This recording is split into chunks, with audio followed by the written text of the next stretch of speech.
स्त्रीवरनं झालेला आहे. तर एवढा मोठा महाभारत घडतो एका स्त्रीवरनं, तर अत्याचार होतो याच्या मुलं घडत असतो. तर मग आता आपल्या इकडं एवढ्या महिलांवर अत्याचार होत असताना आता आपण बघितलं उरणमधली यशस्वी शिंदे आणि अक्षता म्हात्रेला फास्ट ट्रॅक लागू केलं, पण यशश्रीला आतापर्यंत फास्ट ट्रॅक लागू नाही केलं. तर आमची मागणी राहील की तिला अशा या महिलांना तर अगोदर फास्ट ट्रॅक लागू करायला पाहिजे असे केसेसला. तर आमची मोठ्या प्रमाणात मागणी आहे की कायदा भक्कम झाला पाहिजे महिलांसाठी. आतापर्यंत असं काही सरकारचं आम्हाला दिसून नाही की कायद्यामध्ये याच्या अगोदर शक्ती कायद्याचं तरतूद चालू होती, तो पण अडकून राहिलाय. तरी हा कायदा भक्कम झालाच पाहिजे आणि शक्ती कायद्याला मला वाटतं गती दिली पाहिजे. की आतापर्यंत ज्या महिलांवर अत्याचार झालेले आहेत त्यामध्ये शिक्षा व्हायला चिकार वेळ जातो. हा वेळ एकदमच म्हणजे त्या मानाने जर आपण बघितलं शर्यत कायद्यामध्ये जागच्या जागी त्याला फाशी देतात किंवा त्यांचा हातपाय तोडतात.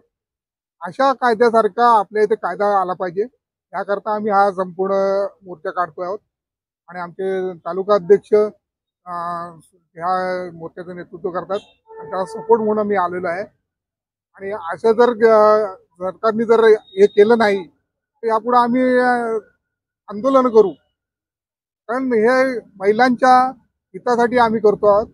आणि आमच्या शर्मिलाताई ठाकरे यांनी त्या दिवशी यशस्वी शिंदेकडे आणि अक्षता म्हात्रेकडे येऊन भेट दिली. त्यांना त्यावेळेला पत्रकारांना पण सांगितलं की आणि कमिशनर साहेबांना पण भेट दिली. त्यावेळेस कमिशनर साहेबांना सांगितलं की तुम्ही तुमची दहशत निर्माण करा. दहशत तुमची असली तर पुढे असे लोक असे महिलांवर अत्याचार करणार नाहीत. आणि जर पोलिसांची दहशत निर्माण झाली तर असे माणसं घाबरून राहतील. आणि महत्वाचं म्हणजे परप्रांतीय जे येतात त्यांच्याकडे लक्ष ठेवलं पाहिजे पोलिसांनी. कारण परप्रांतीय आणि आतापर्यंत जे घडलेले आहेत ते सगळे परप्रांतीयनेच केलेले आहेत. ते 2-3 पुजारी होते ते पण परप्रांतीय. काय त्याचं नाव शेख, तो दाऊद शेख हा पण परप्रांतीय आहे. हे काय करतात इथे अत्याचार करतात आणि घरी आपल्या गावाला जाऊन पळतात, लपतात आणि आपल्या पोलिसांना काम लावतात. त्यामुळे लवकरात लवकर कायदा चांगला झाला पाहिजे आणि या परप्रांतीयांवर लक्ष दिलं पाहिजे. राष्ट्रख्यात झालंच पाहिजे. कारण शर्यत कायदा लावायचा असं आम्ही बोलतो. इथे आता आम्ही लिहिलेलं आहे बघा. त्याच्यामध्ये शर्यत कायद्यामध्ये ज्याच्या जागेवर त्याला फाशी देतात किंवा त्यांचा हातपाय तोडतात किंवा ठेचून मारतात.